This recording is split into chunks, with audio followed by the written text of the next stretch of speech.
Good morning, students. Class +2 Commerce, subject Accountancy.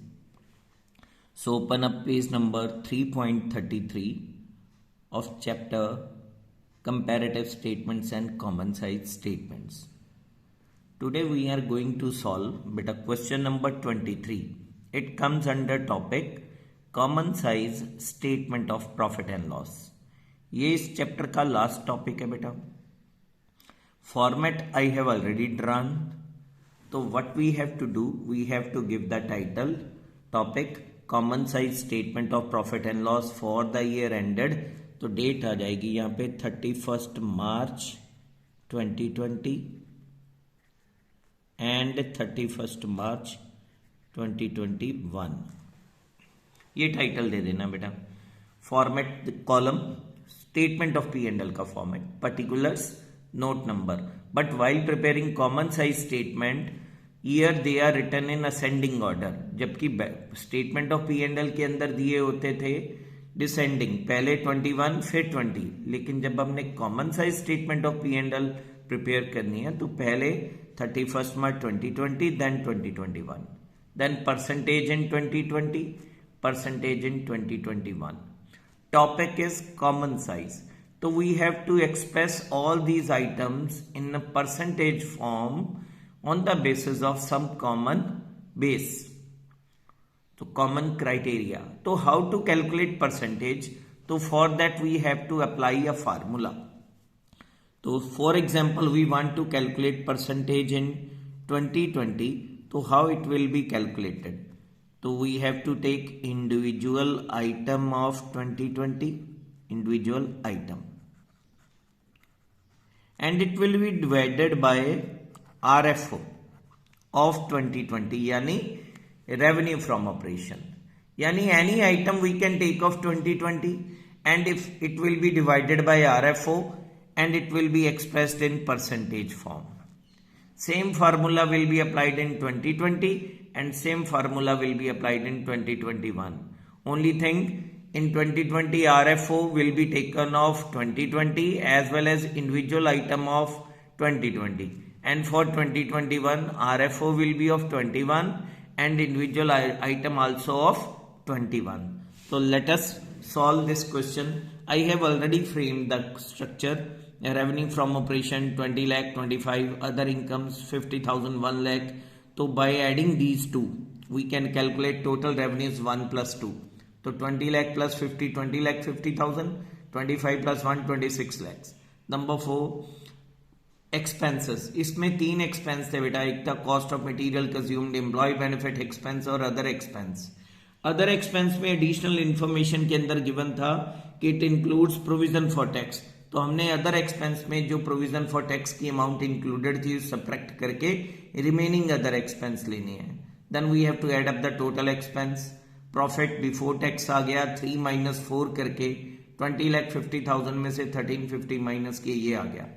अब less tax जो additional information में था उसको माइनस कर देना और हमारे पास आ गया प्रॉफिट आफ्टर टैक्स.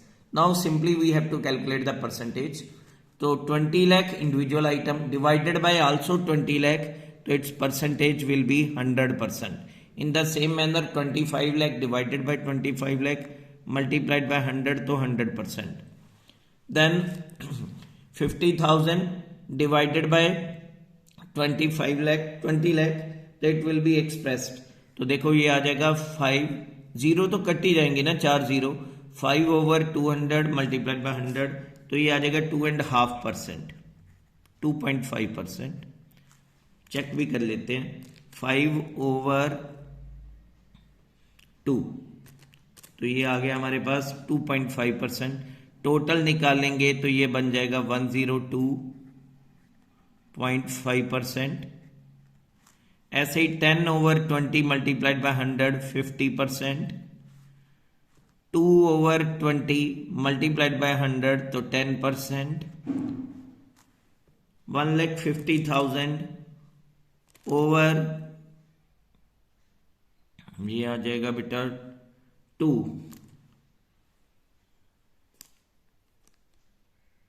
यस ये आ जाएगा 7.5%. ऐसे ही इसकी परसेंटेज टोटल की भी निकाल देते हैं, तो टोटल की आ जाएगी 13,50,000 डिवाइडेड बाय 20 लाख और मल्टीप्लाइड बाय 100, तो 67.5%. देन 7/20 मल्टीप्लाइड बाय 100, तो ये आ जाएगा 35%. नेक्स्ट 2/20, तो ये आ जाएगा 10%. 5/20 25%. इस तरीके से सारी परसेंटेज. अब आगे चलते हैं, इधर का भी सेम. 1,00,000/25, 1/25 तो 4%. एडअप करते हैं तो 104% आ जाएगा. लेकिन 104 26/25 मल्टीप्लाइड बाय 100 करना. 15/25 60%. 3/25 12%. 2/25 8%. 20/25 80%. Then 6/25 multiplied by 100 24%. And 2,50,000 over 25 तो 10%. लास्ट में 3,50,000 over 25 35 ओवर कर देते हैं हम बेटा 250/100, तो ये आ जाएगा. एक बार चेक कर लेते हैं.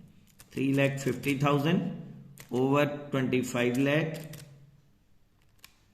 परसेंटेज, तो इट विल बी 14%. तो दैट्स ऑल.